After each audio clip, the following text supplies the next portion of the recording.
Amén. Denle un aplauso bien fuerte al Señor y saludamos también en esta hermosa mañana a todos nuestros hermanos y amigos que se conectan en las redes y que están listos a recibir también la palabra del Señor.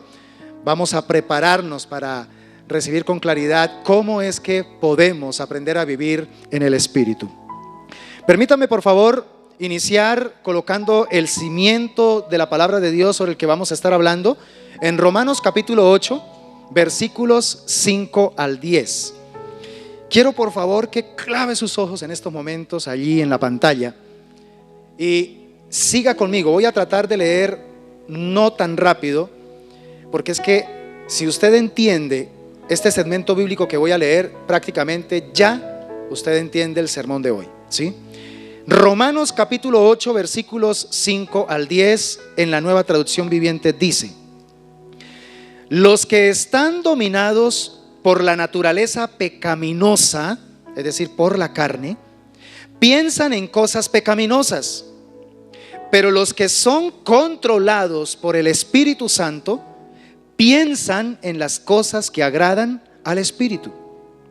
Por lo tanto, permitir que la naturaleza pecaminosa les controle la mente lleva ¿a dónde? A la muerte. Pero permitir que el Espíritu les controle la mente lleva a la vida y a la paz. Pues la naturaleza pecaminosa, o sea, la carne, es enemiga de Dios siempre. Nunca obedeció las leyes de Dios y jamás lo hará. Por eso, los que todavía viven bajo el dominio de la naturaleza pecaminosa de la carne, nunca pueden agradar a Dios. Pero ustedes no están dominados por su naturaleza pecaminosa, son controlados por el Espíritu si el Espíritu de Dios vive en ustedes. Y recuerden que los que no tienen al Espíritu de Cristo, o sea, al Espíritu Santo en ellos, de ninguna manera pertenecen a Él. Y Cristo vive en ustedes. ¿Cuántos dicen amén? Entonces, aunque el cuerpo morirá por causa del pecado, el Espíritu les da vida, porque ustedes ya fueron hechos justos a los ojos de Dios. Repita conmigo esta última frase: porque ustedes, otra vez, porque ustedes ya fueron hechos justos a los ojos de Dios. Esto merece el más grande aplauso a nuestro Señor. Ya somos hechos justos delante de los ojos del Señor. Aleluya. Quiero comenzar con una ilustración para ver si logro captar un poquito tu atención, porque al final la voy a amarrar, ¿sí?, en la conclusión, esta misma ilustración. Resulta que en la época de Adoniram Hudson Gordon, él fue un tremendo predicador puritano. Él vivió entre 1836 y 1895.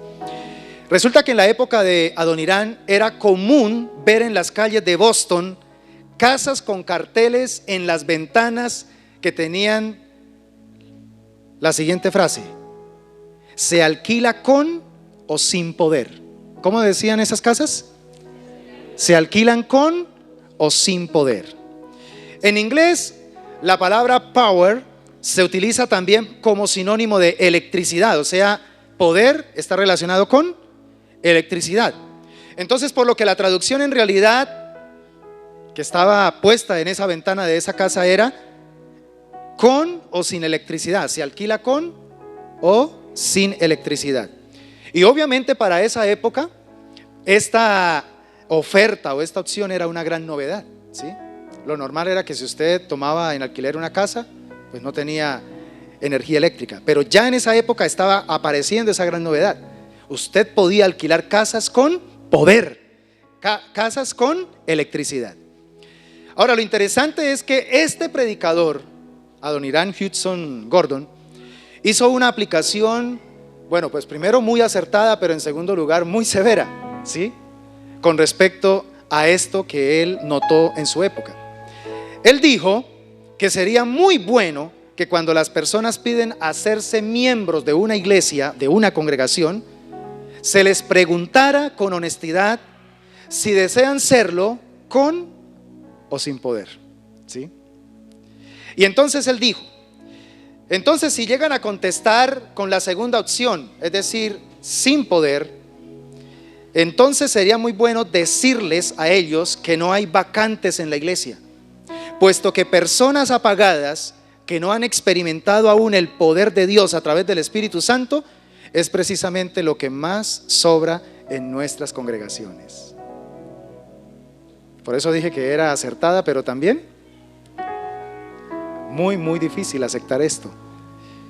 Pareciera que hoy en día hay muchos cristianos que han decidido alquilar la vida en Cristo sin poder, ¿sí? Como si fuera la mejor opción. Pero bueno, de esto vamos a estar hablando ahorita más adelante. Quiero que por favor piense en los tiempos antiguos, en los tiempos del Antiguo Testamento. En el caso, por ejemplo, del pueblo de Israel, que es el pueblo de Dios escogido, Dios lo colocó bajo el yugo de la ley. Él hizo un pacto allí en el monte Sinaí y les dijo, mire, si ustedes ponen por obra estos mandamientos, entonces yo seré su Dios y ustedes serán mi especial tesoro. Ustedes serán mi pueblo. Ahora, quedó demostrado que no pudo el pueblo de Dios sujetarse a la ley. Se demostró que definitivamente ellos no fueron capaces de obedecer la palabra de Dios, la ley, el mandato que habían recibido. Bueno, pues también tengo que decir que tampoco en este tiempo, ¿sí? En este tiempo tampoco nosotros hemos sido capaces de demostrar que podemos sujetarnos fielmente a la ley de Dios. Ahora, en este tiempo, iglesia, en este tiempo, como hijos de Dios, estamos bajo el nuevo pacto. Diga conmigo, nuevo pacto. Y este nuevo pacto se basa en la gracia. Ya no se basa en la ley, sino que se basa en la gracia. ¿Qué es la gracia? Es donde Dios ha decidido darme algo que no merezco. Me da algo que no merezco. En cambio, la ley decía, para que puedas obtener esta bendición tienes que merecerlo. Y la manera de merecerlo era obedeciendo perfectamente la ley. Bueno, la ley evidenció que ninguna persona, ni una sola persona fue capaz de obrar en perfección a la ley. Ahora entonces vivimos por fe en el poder del Espíritu Santo. Y esta es la buena noticia del Evangelio. Ahora ya no dependemos de la cantidad y capacidad de cosas que nosotros podamos hacer bien para Dios, sino que ahora dependemos es precisamente de cuánto somos capaces de creerle a Dios en cuanto a lo que Él ya hizo por nosotros. ¿Notó la diferencia? ¿No? ¿No la notó? A ver, otra vez.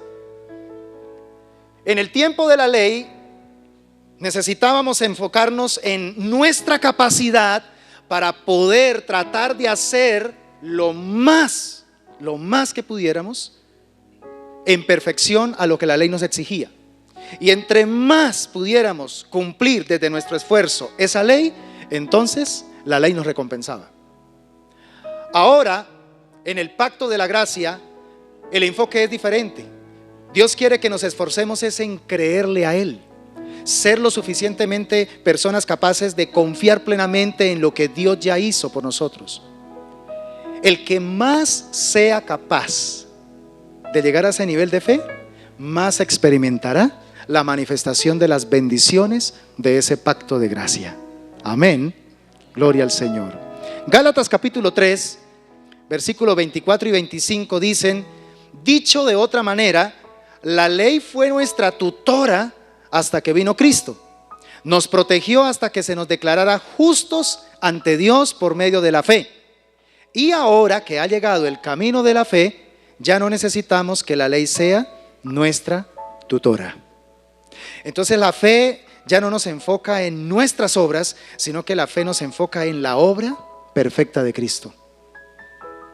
Entre más seamos capaces de confiar en la obra perfecta, en la buena obra perfecta que hizo Cristo por nosotros, más experimentaremos la manifestación de las bendiciones con que ya fuimos bendecidos en Cristo Jesús. Entender esto, mis hermanos, es fundamental para poder conducirnos de manera correcta en nuestra vida espiritual. Amén.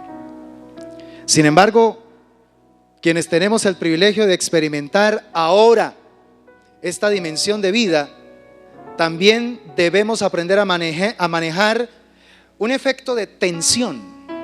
Y es aquí donde empezamos de pronto a tener problemas los cristianos, porque se nos olvida que ahora que somos nuevas criaturas en Cristo, todavía sigue en nosotros ¿qué? Operando una vieja naturaleza, ¿sí? Ahora que eres nueva criatura en Cristo y posees la naturaleza de Dios en tu vida, todavía en ti está una vieja naturaleza que se manifiesta a través de tus pensamientos, a través de tus sentimientos y a través de tus deseos, lo que se llama la carne. Y hay una tensión que hay que saberla manejar, una tensión entre vivir a nuestra manera, con nuestra propia fuerza, esto es carne, y vivir en el camino de Dios en su fuerza, que es vida en el Espíritu, depender del Espíritu Santo. Mire, Pablo lo dijo en Gálatas capítulo 5, versículos 17 y 18. Lean conmigo. La naturaleza pecaminosa desea hacer el mal, o sea la carne, que es precisamente lo contrario de lo que quiere, ¿quién? El Espíritu. Y el Espíritu nos da deseos que se oponen a lo que desea la naturaleza pecaminosa. Estas dos fuerzas luchan constantemente entre sí. Entonces ustedes no son libres para llevar a cabo sus buenas intenciones. Pero cuando el Espíritu los guía, ya no están obligados a cumplir la ley de Moisés. Si usted como cristiano nota que diariamente tiene que vivir en esa tensión, lo felicito. Esa es una muy buena señal de que realmente está consciente de lo que Dios está haciendo en su vida, pero también consciente de lo que Satanás no quiere soltar en su vida. Y ahí es donde necesitamos nosotros todos los días, generar una dependencia del Espíritu Santo. Cuando aprendemos a depender del Espíritu Santo, entonces los deseos de Dios empiezan a tomar fuerza en nosotros y se hacen más fuertes, se hacen más crecientes en nosotros. ¿Para qué? Para dominar los malos deseos.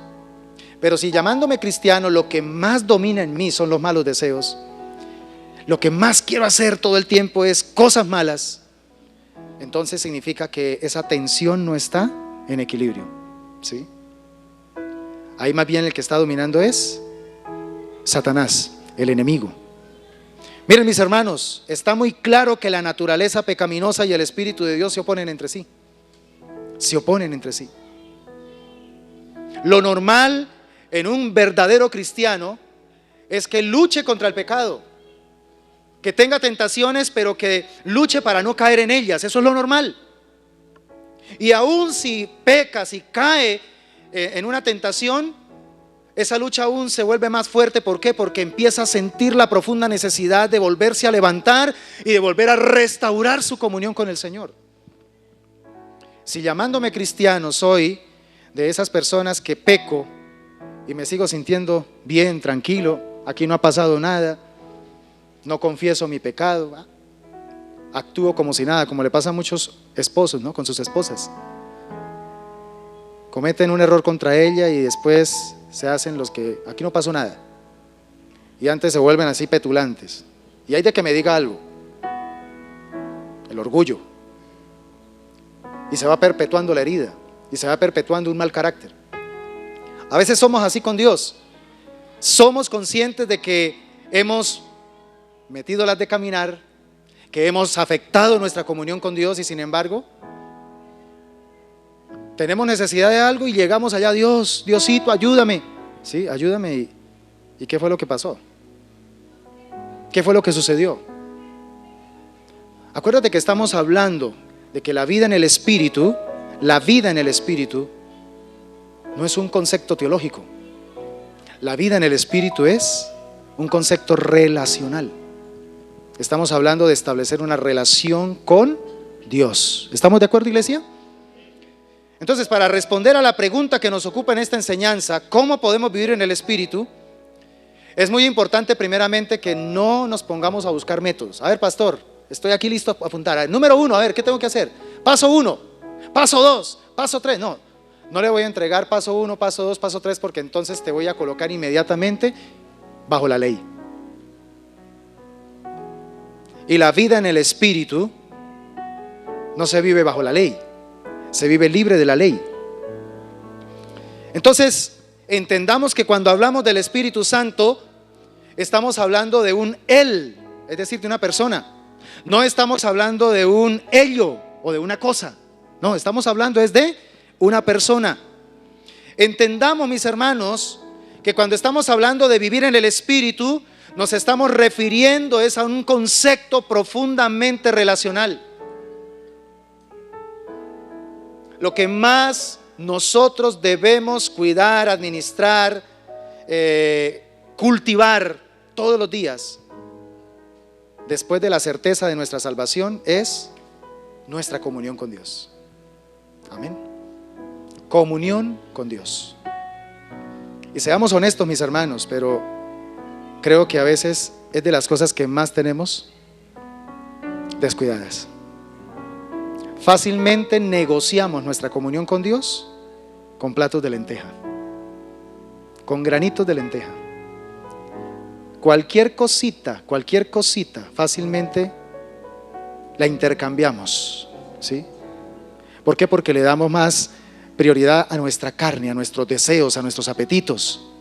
Y cada vez que accedo a mis apetitos, a mis deseos carnales, estoy atentando contra mi comunión con Dios, mi comunión con el Señor. ¿Sabe por qué hay tantos problemas hoy día en la iglesia del Señor a nivel global? Porque lamentablemente tenemos una iglesia que ha falsificado su relación con Dios. Tenemos una iglesia lamentablemente que no le ha dado el valor que merece la comunión con Dios en su vida.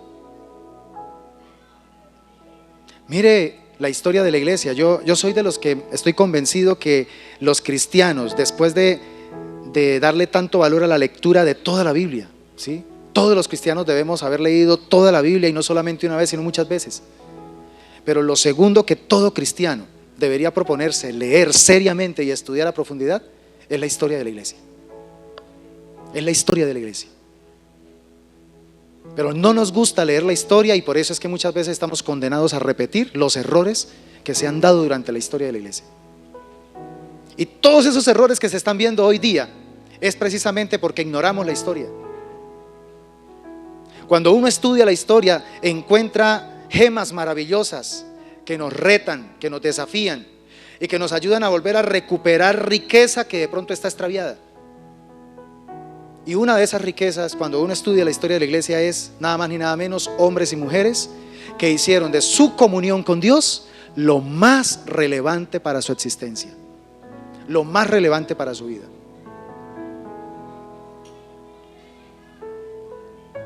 Hay que estudiar la historia de la iglesia, hermanos.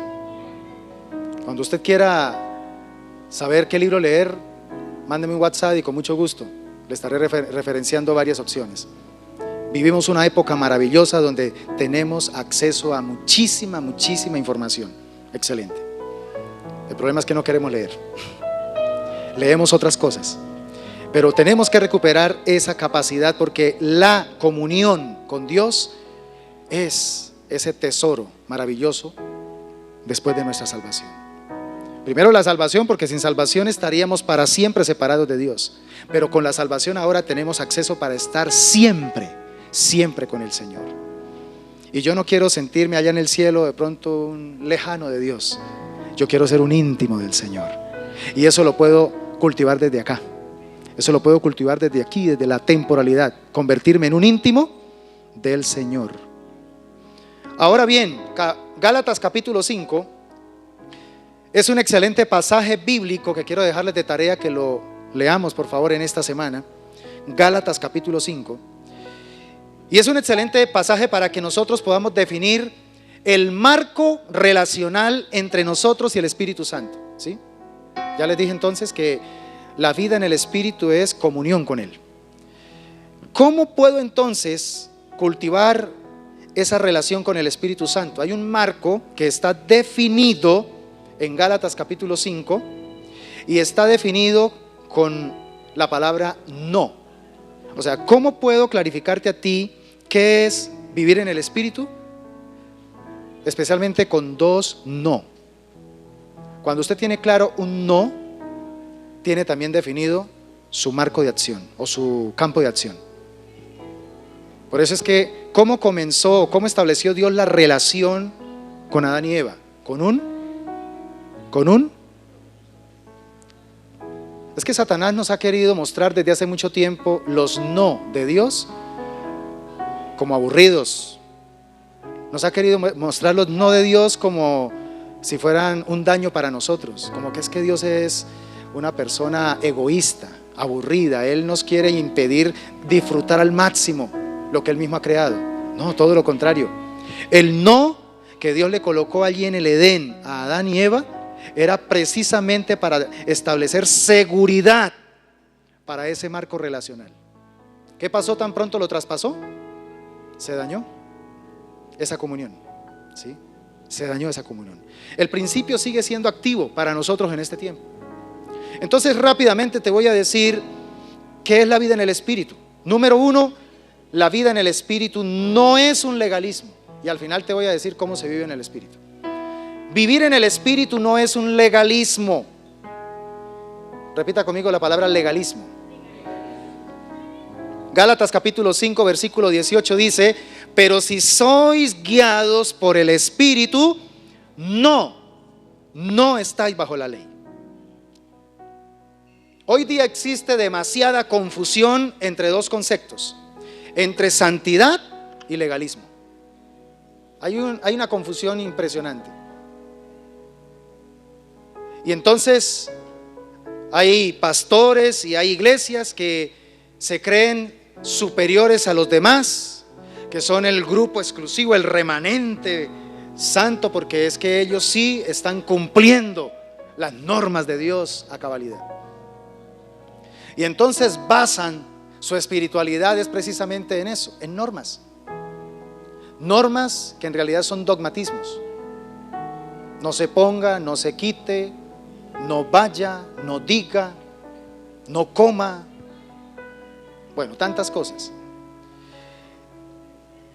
Resulta que en el deseo sincero de llevar una vida de pureza y una vida de propósito divino, muchos terminan desde su propio esfuerzo colocando sus pies en el legalismo y en el dogmatismo, pensando que eso es vivir en el Espíritu. Y entonces, entre más nos carguemos a los hombros reglas y normas, nos sentimos más santos. Y eso no es así, hermanos. No es así. Y voy a hablar primeramente de este extremo para luego hablar del otro. Pero tenemos terribles ejemplos, pésimos ejemplos de hombres de Dios que empezaron a colocar o a dirigir sus pasos en el terreno del legalismo. Y llegaron a un punto donde ya se creían que estaban levitando. ¿Sabe cuál es el peligro más terrible del legalismo? Que terminamos cayendo en el fariseísmo. Y el fariseísmo es una actitud de hipocresía. Ese es el fariseísmo, hipocresía. Y eso sí nos expone al infierno o al fuego del infierno. Porque los fariseos, ¿qué hacían? Eran expertos en mostrarle al pueblo las normas, ¿sí? La tradición de los ancianos. Porque lo que gobernaba en el tiempo de Cristo no era la ley de Moisés, era la tradición de los ancianos. Pero ¿qué demanda hizo el Señor de esa gente? Ellos ni siquiera quieren tocarse con un dedo, quieren tocar esas normas, pero les encanta ponérselas a las personas al punto donde se convierten en un obstáculo, donde ellos, sabiendo la verdad, impiden que la gente entre por la verdad. Y por eso el Señor les dijo: los veo ya en el fuego del infierno, ¿sí? Ese es el problema del legalismo. Cuando empezamos entonces a sentirnos que nosotros somos superiores a los demás, ¿sí? Y está muy ligado con la santidad, ¿sí? Entonces yo soy más santo que los demás, ¿sí? Y Satanás se aprovecha de esa debilidad almática. ¿Para qué? para hacerle creer a esa persona que está en lo correcto. Y entonces lo que hay en su mente cada vez que se acerca a Dios es una perspectiva totalmente errónea del amor de Dios. Bueno, como me he portado bien, como he tratado de hacer lo que a Dios le agrada, entonces yo sé que Dios hoy sí me va a escuchar. Entonces sé que Dios hoy sí me va a amar. Hoy sí sé que Dios va a tener misericordia de mí, porque me porté bien. Y entonces el amor de Dios, que no somos capaces de comprender su anchura, su longitud, su altura, ¿sí?, lo limitamos a nuestro legalismo. Y empezamos a creer en un Dios que nosotros mismos hemos creado. El Dios que nos premia si hacemos buenas obras. Y esto crea una falsa espiritualidad. Por eso tenemos personas muy frustradas dentro de la iglesia de Cristo. Porque esto desgasta. Esto desgasta, mis hermanos. Mire, Pablo nos hace una seria advertencia al respecto. Vamos a leerlo. Gálatas 5, 1 al 3. Dice la palabra: por lo tanto, Cristo en verdad nos ha liberado. Ahora asegúrense de permanecer libres. Es muy fácil volver a caer en el legalismo. Y no se esclavicen de nuevo a la ley. Presten atención. Yo, Pablo, les digo lo siguiente: si dependen de la circuncisión para hacerse justos ante Dios, entonces Cristo no les servirá de nada. Lo repito, si pretenden lograr el favor de Dios mediante la circuncisión, entonces están obligados a obedecer cada una de las ordenanzas de la ley de Moisés.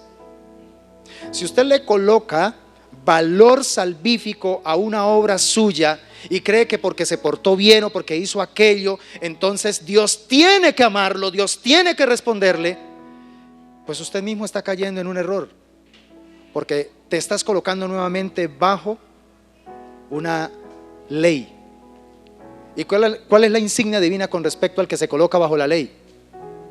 Pues que tiene que cumplirla toda, no solamente una. En el caso, por ejemplo, de los judaizantes, y de eso tenemos bastante hoy día, ¿sí? No solamente en el primer siglo de la iglesia, sino en este tiempo hay judaizantes. Y entonces que empiezan a decir: no, es que hay que creer en el Señor, pero también hay que circuncidarse. No hay problema con circuncidarse. De hecho, es una muy buena práctica de medicina, ¿sí?, para la salud, para los hombres. Pero aquí Pablo es muy claro: si usted se circuncida para hacerse justo, ¿sí ve la diferencia? Eso se llama legalismo. El legalismo es donde yo le doy valor salvífico a una ley para que se me otorgue algo. Entonces ya no necesito de Dios, lo que necesito es hacer bien esta ley. Esa es la que me va a franquear el cielo. Ahí es donde está el problema. Ahora quiero que relacione la palabra circuncisión para que sea más aplicable a nuestra realidad. Relaciónela, por ejemplo, con las cosas que usted está acostumbrado, ¿sí?, en su pensamiento, ya sea consciente o inconsciente, a hacer para usted sentirse mejor con Dios, ¿sí? ¿Qué es lo que usted está acostumbrado a hacer para poder calmar la conciencia? ¿Sí? Para poder decir: bueno, antes de ir voy a hacer esto porque es que creo que me he portado mal. Entonces, primeramente tengo que demostrarle a Dios que me he portado bien, para que Él me oiga y para que Él me ame y para que Él me ayude. Relacione, por favor, entonces circuncisión con eso y aplíquelo, porque es prácticamente a lo mismo, ¿sí? Porque es la ley que nosotros mismos nos estamos inventando, ¿sí?, para poder acercarnos a Dios. El legalismo nos vuelve a ubicar bajo el yugo de la ley. Por eso es legalismo. Nos coloca bajo un yugo, y es un yugo bien pesado. Yo he conocido testimonios, por ejemplo, de personas que se metieron, por ejemplo, a esa corriente judeo-mesiánica y militaron un tiempo, pero después entendieron y comprendieron por la carta a los Gálatas que estaban en el error. Salen y ahora se han convertido en unos pioneros para demostrar que realmente Cristo nos ha liberado del poder de la ley. Amén. Cristo realmente vino y cumplió de manera perfecta la ley para que ahora nosotros podamos confiar plenamente en lo que Él hizo por nosotros. Entonces, ¿para qué yo me voy a poner a tratar de hacer algo que yo no voy a ser capaz de hacer nunca en mis fuerzas? Cuando ya ahora Dios me proveyó a alguien que ya lo hizo por mí, lo hizo perfecto, y que lo único que me pide es, pues simplemente crea en lo que Él ya hizo por ti, es lo único. Eso sí, si no cree, pues entonces sí, manténgase al margen. Pero si eres capaz de creer en lo que ya Él hizo perfectamente a tu favor, que tú nunca serías capaz de hacer, pues entonces, bienvenido y disfruta de la bendición. Hermanos, ese es el evangelio. El legalismo, cuando empieza a escuchar eso, dice, no, es que algo tan bueno no debe ser así. El legalismo te va a llevar a decir, no, es que tú tienes que hacer algo para que realmente Dios te acepte.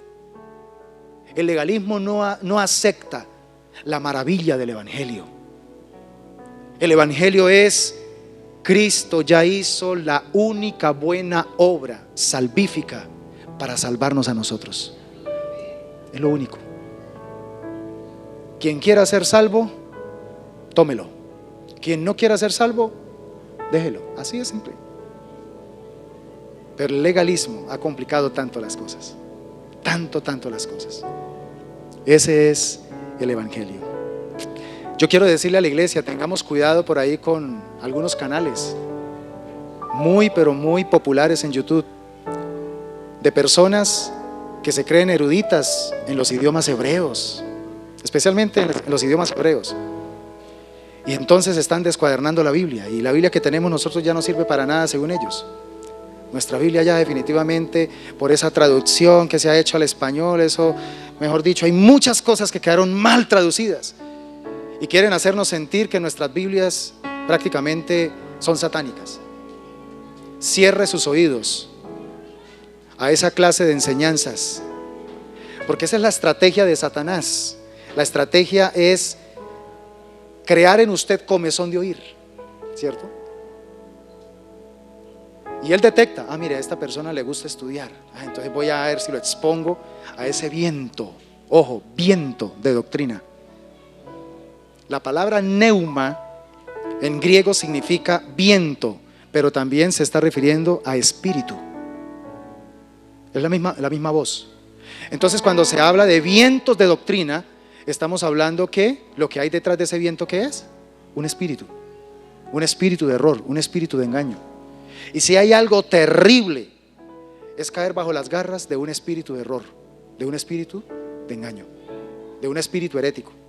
Porque la persona empieza a autoconvencerse por la novedad de los conceptos de que, wow, yo estaba pero mal. Uy, no, y ahora esto es lo mejor, esto es la panacea. Pero lo que no está entendiendo es que por esa impresión maravillosa de ese concepto novedoso, le está complicando más su existencia. El verdadero evangelio no le complica tu vida. El verdadero evangelio te simplifica la vida. El verdadero evangelio te promueve tu vida con Dios. ¿Estamos de acuerdo, iglesia? Ese es el verdadero evangelio. Yo cuando hablo con alguien, porque yo me relaciono con varias personas que tienen diferentes creencias, y siempre practico ese discernimiento. Me encanta escuchar a las personas. A mí no me gusta tanto que me escuchen. A mí me gusta. Y mientras escucho, hay una conexión directa con el Espíritu de Dios. Y la persona que está hable y hable y hable no se imagina cuánto el Espíritu Santo me está hablando y me está mostrando. Y hay momentos donde el Espíritu Santo me dice, ay, cómo se complica la vida. Si supiera, si entendiera lo fácil que he provisto para que vuelvan a estar en comunión conmigo. Legalismo. Tengamos cuidado, mis hermanos, con la comezón de oír. No se deje fascinar por ahí por cualquier enseñanza novedosa. El verdadero maestro, escúchame esto, el verdadero maestro de la palabra de Dios es capacitado por el Espíritu Santo para sacar cosas viejas y mostrarlas como nuevas. Pero escúchame, esa palabra vieja de la que Jesús habló en Mateo no se está refiriendo a algo antiguo, se está refiriendo a Olán, a algo eterno, que el mundo lo ve como anticuado, pero que en realidad es algo que siempre ha sido. Entonces, cuando te expones a una verdad eterna, tu espíritu, que está impactado por el Espíritu de Dios, te va a dar un testimonio interno y te va a decir: eso es palabra de Dios. Pero cuando es una enseñanza novedosa, basada en un artificio humano, en una creación racional, para poder vender de pronto una doctrina, el Espíritu de Dios te va a capacitar para decirte: no te dejes impresionar por eso. Ahí hay engaño. Eso es falsificación. Ahí es donde se cumple lo que dijo el apóstol Juan: si el Espíritu de Dios está en ustedes, la unción del Santo está en ustedes, no necesita que nadie te enseñe. ¿Sí me entiende? ¿Por qué? Porque el Espíritu de Dios confirma. Entonces, cuidado, mis hermanos, cuidado con el legalismo, porque el legalismo termina condenándonos. Y no porque la ley sea mala, mis hermanos, no, por el contrario, la ley, el mandamiento es puro, es bueno, es santo. Toda la ley que usted encuentra, por ejemplo, en el Antiguo Testamento, es impresionante cómo en la medida que han pasado los años, los científicos han venido corroborando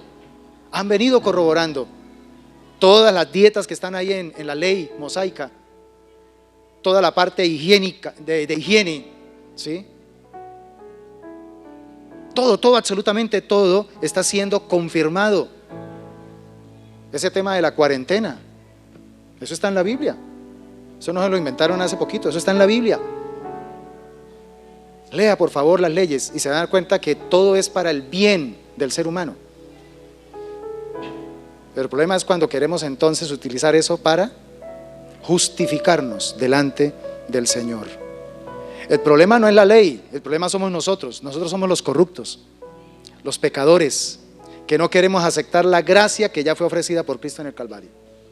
El legalismo es tan pecaminoso porque es donde abiertamente le decimos a Cristo: qué pena, pero es que yo necesito complementar tu obra con mi obra para ser perfecta y poder ser justo delante de Dios. Y eso ofende terriblemente el corazón de Dios, ¿sí?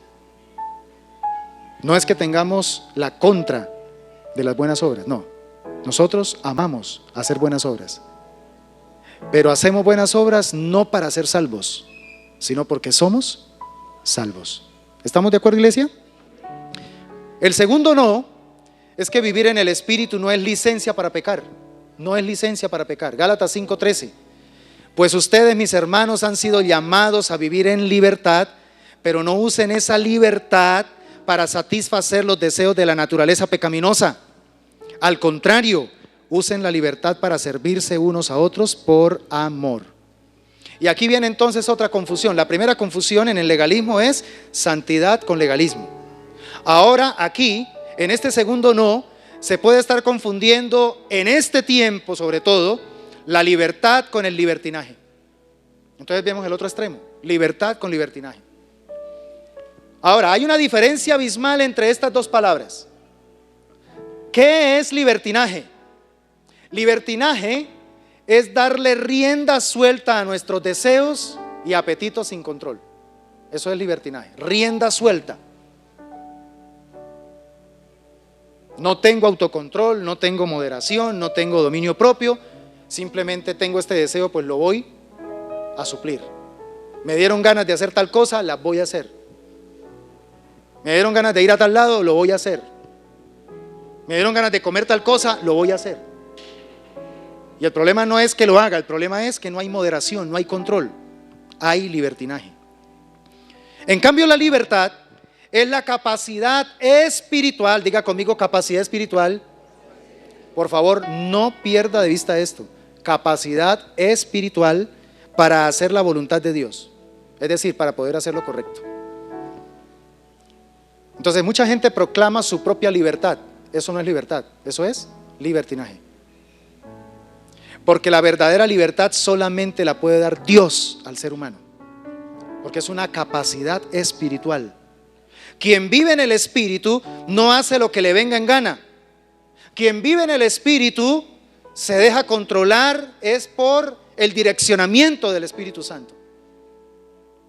No se deja controlar por sus apetitos deshonrosos.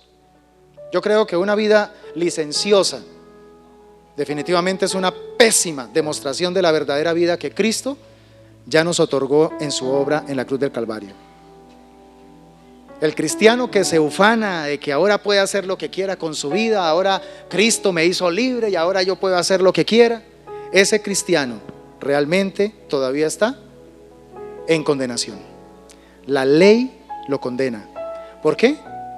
Porque está siendo esclavo de sus propios apetitos. No ha comprendido ni mucho menos ha experimentado lo que realmente significa conocer al Espíritu Santo. Cuando uno conoce al Espíritu Santo, realmente conoce la verdadera libertad. ¿Sabe cómo un cristiano puede vivir y conservar esa libertad que Cristo le otorgó? Todos los días enfocado en mantener una dependencia del Espíritu Santo. Pareciera como una contradicción, ¿cierto? ¿Quieres cada día crecer en tu libertad en Cristo? Depende cada día más del Espíritu Santo. ¿Por qué, pastor? Porque se nos olvida que nosotros somos criaturas. Y por ser criaturas fuimos diseñados para depender del Creador.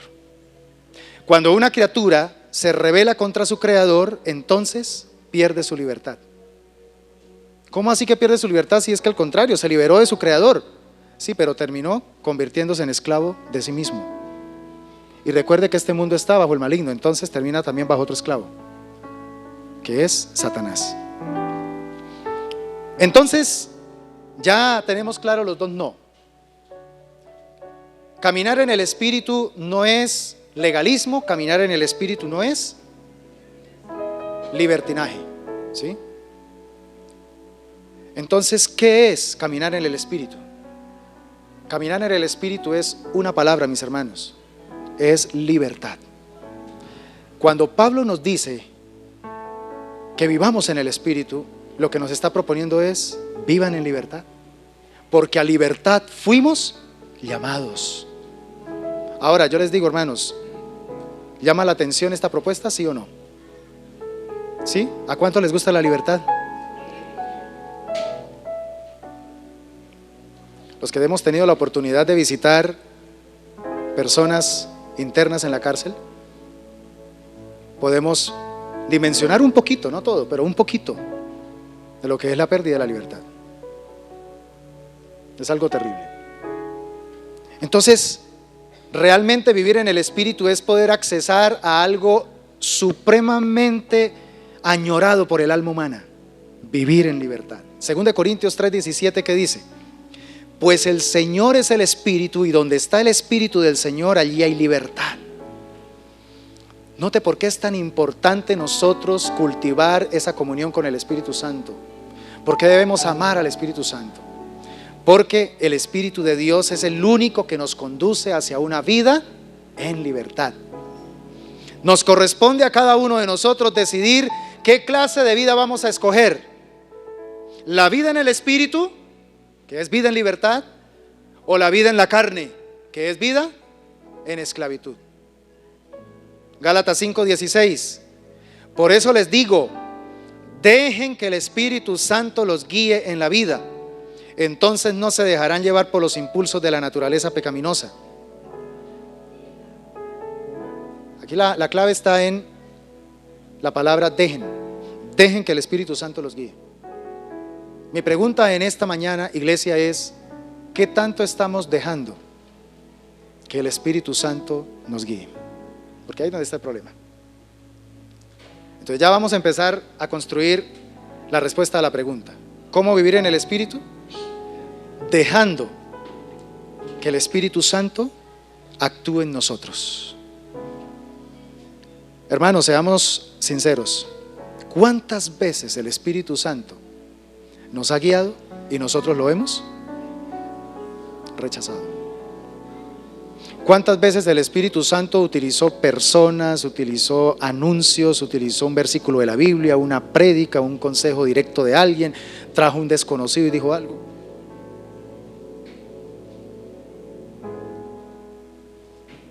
Pero nosotros estábamos obsesionados ya con esa decisión.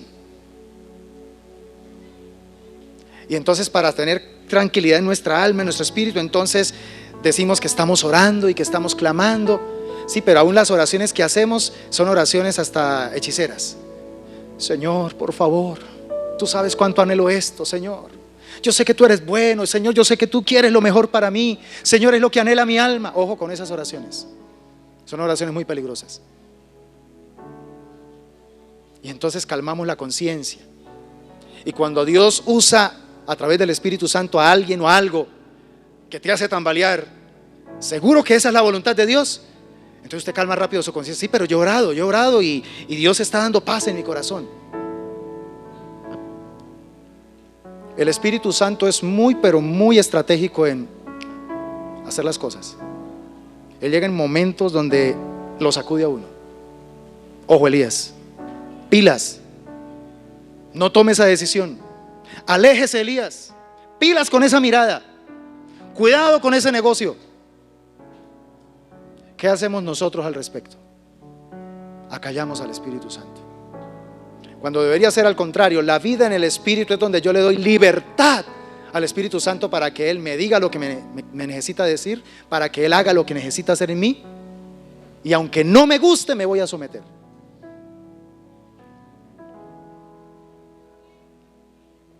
Hermanos, yo les he contado a ustedes, yo tengo varias experiencias, pero hay una experiencia que marcó mi vida.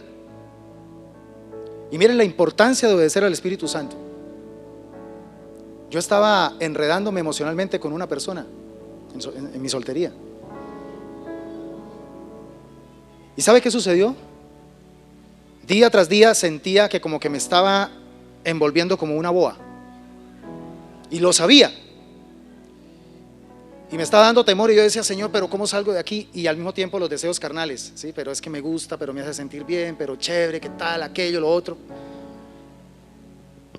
Y el Señor como que vio la cosa muy delicada y usó al Espíritu Santo. ¿Sabe cómo lo usó?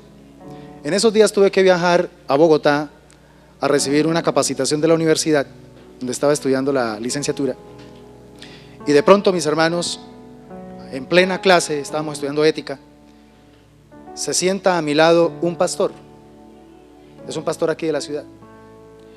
Y recuerdo que yo estaba ahí muy concentrado en la clase y todo, cuando de pronto el pastor voltea así: Elías. Y yo, ¿qué pasó? Su esposa tiene que ser virgen. Y yo, ¿y por qué me lo dice? Léase lo que dice Levítico. Tú eres un sacerdote de Dios. Me pasó como un rayo por todo el cuerpo. Regreso aquí a Bucaramanga, mis hermanos, y llego destrozado, porque eso es lo que hace el Espíritu Santo. Y por eso es que a veces no nos gusta depender del Espíritu Santo, porque muchas veces Él nos dice lo que no queremos que nos diga, porque nos daña el plan. Pero si te daña el plan, no te preocupes, es tu plan el que se daña, no el de Dios para ti. Y ya de ahí en adelante, cada vez que iba a ese encuentro, me sentía re mal. Y llegó un punto donde no soporté más. Y le dije a esa persona: hasta aquí, no más. ¿Pero por qué? Le dije: no tanto lo hago por ti, lo hago por mí. Dios me dio una palabra y yo quiero obedecerla. Me duele, pero me dolería más no obedecer a Dios. Obviamente no lo aceptó. Yo dejé de hablarle y todo. 100 cartas escribió durante esos días y me las mandó por correo. Traté en el primer momento como de abrir una, y empecé medio a abrir una cuando empecé a ver un veneno terrible ahí. No. Y las guardé. Y dije: voy a utilizarlas aquí y las voy a colocar en la colección que tengo de todas las cartas que he recibido, para quemarlas el día que encuentre la persona que Dios tiene para mí. Y nunca las leí. No dañé mi corazón, porque cuando Dios le dice a uno un no en algo, tiene que ser rotundo. Y Dios me protegió. Y sé que Dios también protegió a esa persona, porque yo no era la persona adecuada para esa persona, ni esa persona era la persona adecuada para mí. Esto es vivir en el Espíritu, aceptar los no de Dios, no legalismos, no libertinaje. ¿Para qué? Para poder vivir en libertad. ¿No es lo que más añoramos? Libertad. No hay nada más lindo que poder hoy día caminar en la libertad con que Cristo nos ha hecho libres. Vivir en el Espíritu es aceptar el poder de Él, la electricidad de Él, el power de Él en nuestra vida, para que Él pueda guiarnos a toda verdad. Hoy tenemos en la iglesia una filosofía donde exaltamos los errores. Nos encanta decirle a los demás: somos humanos, tenemos muchos errores. Se nos ha olvidado, mis hermanos, que para esto fue que vino el Espíritu Santo, para que nos guíe a toda verdad. La idea en la mente de Dios para con nosotros es que nos equivoquemos lo menos posible. Y si nos equivocamos, abogado tenemos para con el Padre, a Jesucristo el justo. Pero la voluntad del Padre no es que estemos todo el tiempo chocándonos y estrellándonos y partiéndonos los huesos, como se dice vulgarmente. La voluntad de Dios es que buena, agradable y perfecta. Dios quiere lo mejor para nosotros. Cuando el Espíritu Santo te diga no, hazte a un lado. Cuando el Espíritu Santo te diga sí, abrace rápidamente eso. Y así te duela, así tenga que hacerlo, hágalo. Que después los resultados van a traer poderosos dividendos. Iglesia, quiero terminar diciéndote que vivimos en la gracia. Diga conmigo: vivimos en la gracia. Y como vivimos en la gracia, tenemos el privilegio de contar con el poder del Espíritu Santo. Ahora diga conmigo: gracias Espíritu Santo, porque puedo contar con tu poder. Hermanos, está disponible esta maravillosa opción. Ahí aparece el letrero: una vida con poder. Pero también aparece la otra opción: una vida sin poder. Lamento decirte, amada iglesia, lamento decirte que hay muchos cristianos que han optado por alquilar una vida sin poder. Y aún así se está pretendiendo vivir un cristianismo en la fuerza humana. Y esto, no necesito ser profeta para anunciarlo, pero quien vive una vida cristiana en sus fuerzas, desde su carne, obviando el poder del Espíritu Santo, más temprano que tarde va a terminar desgastado. Más temprano que tarde va a terminar frustrado. Y esto lo va a llevar a convertirse en un cristiano falso, en un falso cristiano. Vivir sin depender del Espíritu Santo es vivir en permanente desgaste y agotamiento. ¿Por qué hay tanto cristiano hoy día teniendo problemas de depresión? ¿Sí? Tanto cristiano que tiene problemas de miedos, traumas que no se superan. ¿Será que el Espíritu Santo perdió el poder hace unos años? ¿Alguien me puede decir sí o no? ¿O será más bien que la iglesia de este tiempo estamos optando más por alquilar la vida en Cristo sin poder?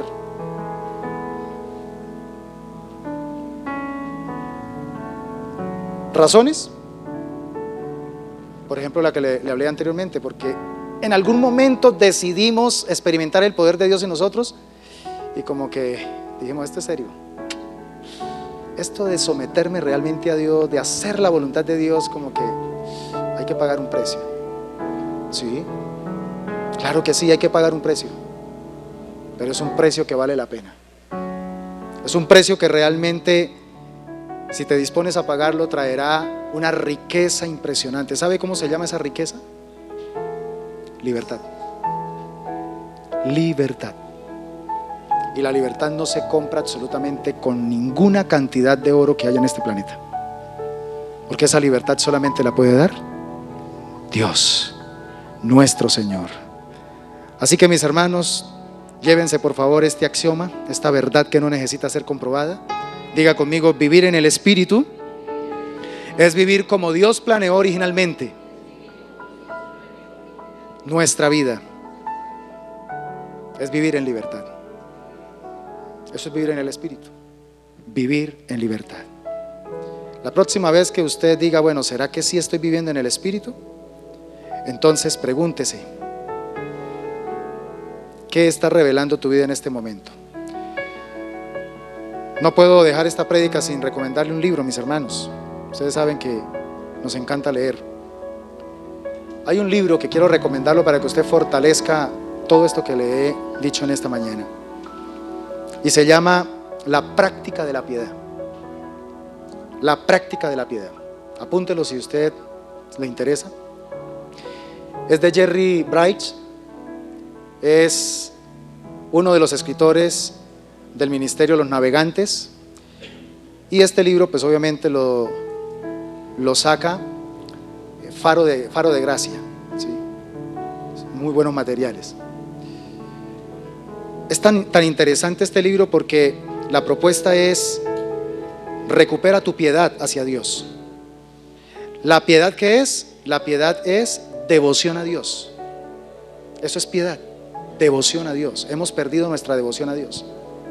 Y entonces la piedad a Dios, que es nuestra devoción a Él, se va a manifestar en tres cosas: temor de Dios, amor de Dios y deseo por Dios. Otra vez: temor de Dios, amor por Dios y deseo por Dios. Tres cosas, mis hermanos, que necesitamos recuperar en este tiempo para aprender a vivir en el Espíritu, ¿sí? Estas tres cosas nos van a ayudar a caminar en la libertad que el Señor desea que nosotros caminemos. Quiero que por favor te dispongas a cerrar tus ojitos. Hable con el Señor. Diga al Espíritu Santo: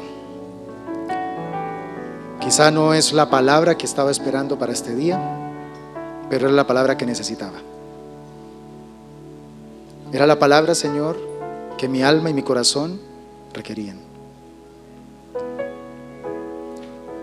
Gracias por ser tan misericordioso conmigo. Gracias, Señor, por permitirme escuchar tu palabra. Ahora me queda la responsabilidad de decidir qué voy a hacer, qué decisión voy a tomar. Ahora me queda la decisión de definir si voy a caminar por la senda de la libertad, que es dejarme guiar por el Espíritu Santo, o por la senda de la esclavitud, que es seguir mis apetitos, mis deseos, mis anhelos carnales. Y aquí ya la responsabilidad es mía, porque Dios ya hizo todo, proveyó todo para mi libertad. Pero Él espera que yo decida. Mi oración en esta mañana es para que tú afiances nuestro corazón en la decisión correcta. Todos aquí sabemos que la decisión correcta es vivir en el Espíritu. Necesitamos, Señor, que esa teoría correcta que está tan clara en nuestra mente empiece a funcionar en la práctica de la vida diaria.